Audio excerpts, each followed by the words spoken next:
Okay, excellent.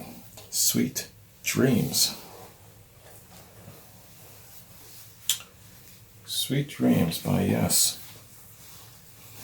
Excellent. All three songs. Very, very good. Okay, man. Great harmony in that. Great rhythm, good riff, good beat. Yeah, their musicianship is on point, man. Very, very good stuff. Good lyrics. I really like his voice, his delivery is excellent. Yeah, these guys, and they harmonize so well too, man. Excellent. when they harmonize, it lifts you up and it just takes you somewhere. Excellent. Okay, let me just go to some information on Sweet Dreams here, man. Sweet Dreams. Sweet Dreams appears on the album Time and a Word. It was written by John Anderson and David Foster. Time and a Word is the second by Yes, released on July 1970 by Atlantic Records. It was put together several months after the release of their debut album Yes, during which the group continued to tour heavily and recorded Time and a Word during gaps between shows. Yes continued to follow their early musical direction of performing original material and cover versions of songs by pop, jazz, and folk artists. A small orchestra of brass and string session musicians was used on most of the album's songs. Sweet Dreams was particularly well received by future Yes guitarist Trevor Rabin, R-A-B-I-N, sorry to butcher your name, brother, who requested the band perform the song in concert during the 90125 tour in 1984. The UK album cover was considered inappropriate for the American market, so a new photograph of the band was used. Time and a Word became the group's first release to enter the UK albums chart, with a peak at number 45. In 2003, the album was remastered with several previously unreleased tracks. I wonder what the picture was for the album cover that was considered inappropriate. That'll be interesting. Okay, yeah, man, so that is Wikipedia song fact information about these three awesome songs, man. These guys, yes. I hope you don't mind the comparison. They remind me of Pink Floyd in so many different ways. They sing well, great lyrics, great composing of their lyrics. They sing about social, political issues. They have stories to tell. Their musicianship is on point, and they take you on a cerebral trip, man. You know, just like Pink Floyd does. So they are, in my mind, it seems like they're like a sister band to Pink Floyd in a way. I don't know if that's going too far. Let me know if I'm stepping out. But I like artists that have something to say.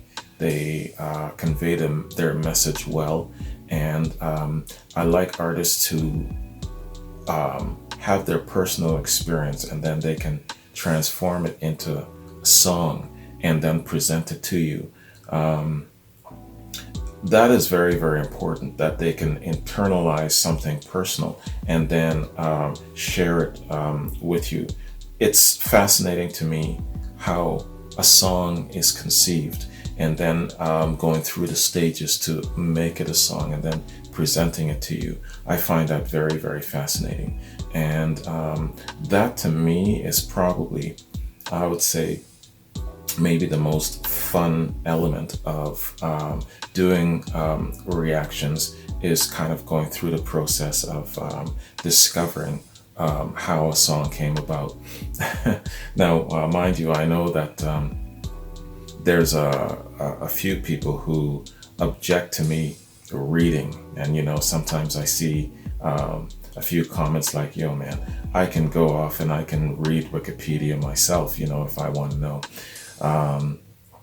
And I actually had a friend, I was at a party the other night, and one of my R&B friends said something in passing, something along the lines of, yo man, I really like your reaction and your commentary part, but do you have to do all of that reading and shit, you know? No. And my answer is, I do all of this reading and shit because it means something. It makes the experience of discovery real to me as I'm looking to learn and discover and explore classic rock. It's a huge genre, and what fuels me, my intrigue, is how the song came about, what the motivation was, how it was conceived, and also reading gives you an idea of the environment that the artist was in. For example, the Vietnam era, what was going on in and around them, what was going on in the world, socially, politically, environmentally. All of those things contribute to shaping the conception of a song. And so that is very, very fascinating to me. So that's the journey that I'm on. So whenever someone asks me and challenges me about my researching part and the reading part, especially some of my R&B friends, that is what I usually tell them. So there's your answer, Dre. I read because I'm on a personal journey of discovery. I am on a journey to learn a little bit more. And we're taught to write down our goals, because writing down your goals and speaking them aloud brings it within reach more. It becomes more real. It manifests and becomes more tangible. When I read and I'm sharing with with everyone else, it becomes more real to me. It solidifies and it cements. I'm not going to forget it. I'm not just going to go into a reaction like play something and then go, yo man, yo, that was dope. See you in my next reaction. Peace out. No, what the hell is that? So I really like the process of going through the discovery. And I imagine that there's a number of people who are watching who are kind of taking that journey of discovery with me, because even if you might have grown up listening to classic rock, you don't know everything. You haven't listened to everyone. You know what I'm saying? So I think that there's a lot of people out there as well who are taking that trip with me, who appreciates this process. There's a lot of black folks actually now who are discovering classic rock and taking a really, really good look. Actually, that brings me to another point. A number of you in the last little while have been asking me to share my personal story of how I came about doing classic rock reactions. Why classic rock, and how did I come about doing it? Okay, well, real quick, I'll share it with you. About maybe 3 years ago, I was interested in documentaries. I was looking for a particular documentary, History of the World in 2 Hours, probably the best documentary I've ever seen. And one of my work colleagues was saying, go on to YouTube. It's on YouTube. You'll find almost anything on YouTube. So I went on to YouTube and I started looking around. I found it and I started to kind of cruise through YouTube. And at the time, the Captain America Civil War trailer was everywhere. And I clicked on one, but it turned out not to be the trailer itself, but it was a reaction to the trailer. And I got intrigued by it. There is a lad named Tyrone Magnus, and he was reacting to this trailer. And I was intrigued. I didn't know what a reaction was, a reaction channel. So I kept looking at it and I was like, wow, that's very entertaining. And he gave us his spin on things. And I thought, hey, there's value in that, right? And so I checked out a few other reactions. There was a couple of other reactions attached to it. And I thought, wow, that's really cool, the concept of a reaction channel. Interesting.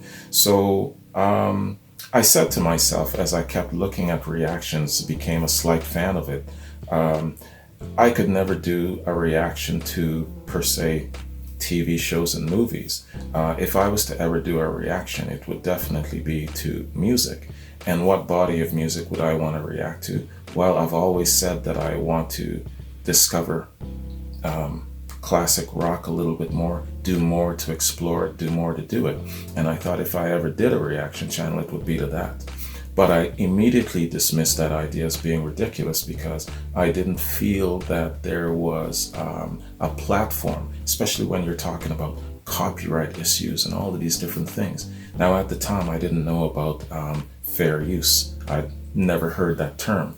So fast forward a year and a half later, I'm cruising YouTube again and I see this really pretty black girl, and her name is Pink Metalhead. She had pink eyeshadow, a really pretty black girl, and she was doing a reaction to, I believe it's Hey Joe, Jimi Hendrix. It was February and it was Black History Month, so of course I clicked on it, and she was doing a reaction to music, classic rock, and I thought, wow, that's so interesting. So I messaged her.